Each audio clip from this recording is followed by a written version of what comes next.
Merci, Monsieur le Président. Chers collègues, vous nous présentez une délibération dont nous pouvons noter le discernement. Il faut souligner les prémices d'un projet en faveur des conditions de vie des agriculteurs.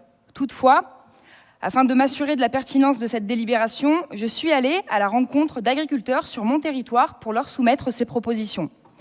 C'est ainsi qu'il faut vous dire le décalage de certains points abordés ici avec l'attente sur le terrain des professionnels.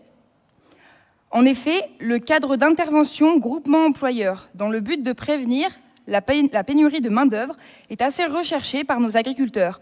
Mais par exemple, dans le département du Var, tout est fait autour de la vigne et il n'y a que très peu de réseaux de maraîchage. Il faut mentionner la stratégie de ce département depuis 30-40 ans, celle d'avoir développé uniquement le foncier agricole et la vigne autour du rosé, et cela n'a pas laissé place à autre chose. Pour rebondir sur un de vos objectifs phares, rendre notre agriculture résiliente au changement climatique, en particulier grâce à une irrigation durable. C'est-à-dire, Monsieur le Président, qu'il y a un problème d'eau dans le département du Var et peu de solutions ont été trouvées jusqu'à aujourd'hui. Et oui, on a du rosé, mais pas suffisamment d'eau. D'autre part, revenons sur l'élaboration du réseau de fermes ouvertes à destination des jeunes, dans le but de les sensibiliser et de susciter des vocations. D'après les professionnels, ce projet est décalé tant sur le montant que sur la pertinence de l'objectif. De prime abord, le budget alloué de 300 000 € par an représente beaucoup et en même temps très peu pour que ce soit performant. C'est à la fois trop pour quelque chose qui aura peu d'impact dans le temps. Permettez-moi de vous dire qu'il faut toucher aux problèmes de fond et se confronter à la réalité. Le métier d'agriculteur est devenu un métier moins attrayant, chronophage et peu rémunérateur.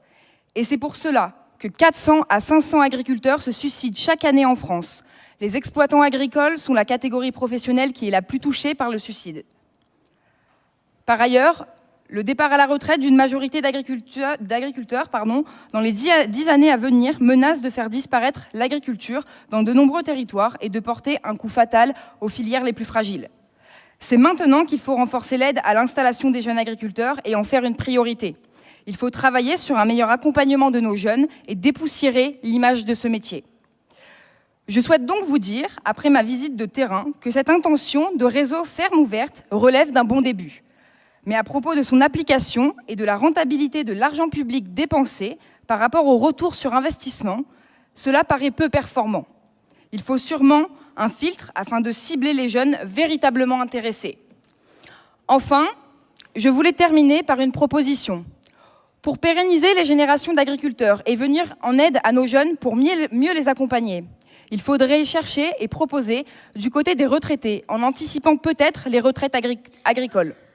Qu'y a-t-il de mieux que de permettre à un agriculteur ayant 30 ans d'expérience et plus de partir plus tôt à la retraite, après une dure vie de labeur, et à la fois de pouvoir transmettre son savoir-faire.